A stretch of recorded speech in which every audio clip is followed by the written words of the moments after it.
నీ తలలో వెంట్రుకలన్నీ దేవుడు లెక్కించాడు.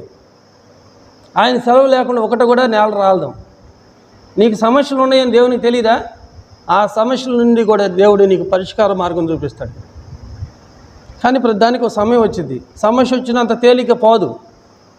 ఎన్నో నేర్పుతాడు దేవుడు నీకు ఈ సమస్యల్లో. ఎవరి బుద్ధులు ఎలా ఉంటాయో నేర్పుతూ ఉంటాడు. నువ్వు నేర్చుకునే తట్టుకుండాలి. ఇప్పుడు ప్రస్తుతానికి నువ్వు నేర్చుకోవాలంతే.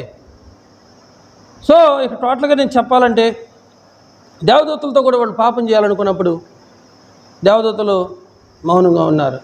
లోతు అన్నాడు, అయ్యా నాకు వయసు ఎదిగిన పిల్లలు 2 ఉన్నారయ్యా, వాళ్ళిద్దరిని మీకు ఇచ్చేస్తా, మీకు నచ్చినట్టు చేయండి. కానీ నా ఇంటికి వచ్చిన మనుషులను అపవిత్రపరచబద్దయ్యా, అవమానపరచొద్దయ్య అంటే, నువ్వు మా మధ్యలో తీరపరిగా నువ్వు ఉంటావా? మాకు మంచి చెడ్డలు చెప్పడానికి హూ ఆర్ యూ మ్యాన్ అని అడిగారు. అర్థమవుతుందా? ఏ ఊర్రా నీది? మా మధ్యలోకి వచ్చి మాకు మంచి చెడ్డలు చెబుతావు? నా ఇంటికి వచ్చిన మనుషుల్ని, నా ఇంటి నీడకు వచ్చిన మనుషులను అవమానపరచబాకండి అయ్యా. అంతకైతే నా 2 కుమార్తెలను ఇస్తాను, మీకు నచ్చింది చేయండి అయ్య అంటే, పగబో అన్నాడు. అంతలోకి దేవదూతలు బయటకు వచ్చేసేదలికి వాళ్ళ కళ్ళుకి గుడ్డితనం వచ్చేసిందట. ఆ గుడ్డితనంతో కూడా వాళ్ళకి ఎదుగుతున్నారంటే ఎక్కడ వాళ్ళ ఇల్లు అని.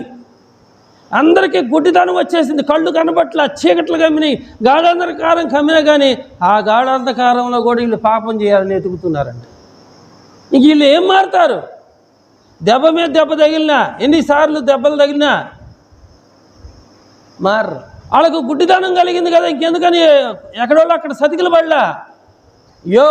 లోతు ఇల్లు ఆడుందని ఎదుగుతున్నారు. ఆ లోతు ఇంటికి వచ్చిన దేవదూతలతో పాపం చేయాలనుకున్నాడు. సరే అన్నాడు, అదే నీకు కలిగిన వాళ్ళు ఎవరైనా ఉంటే చూడు. అల్లుళ్ళు ఎగతాళి చేశారు. సరే నీవు, నీ భార్య, నీ కుమార్తెలు వెనక్కి తిరక్కోకుండా పరిగెత్తండి. ఏం చెప్పాడు? వెనక్కి తిరగకుండా పరిగెత్తండి. మీరు పరిగెత్తిందాక, మీరు వెళ్ళిందాక ఏం చేయలేమన్నారు.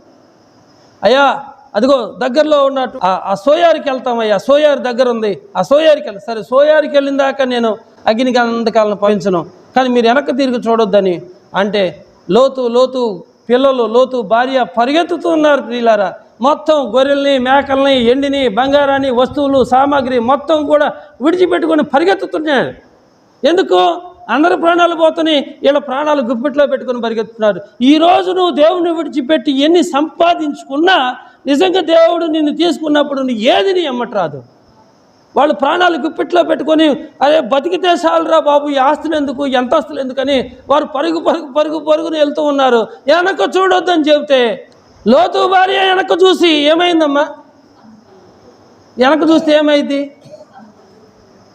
దేవునికి బదులు శాపం వచ్చింది.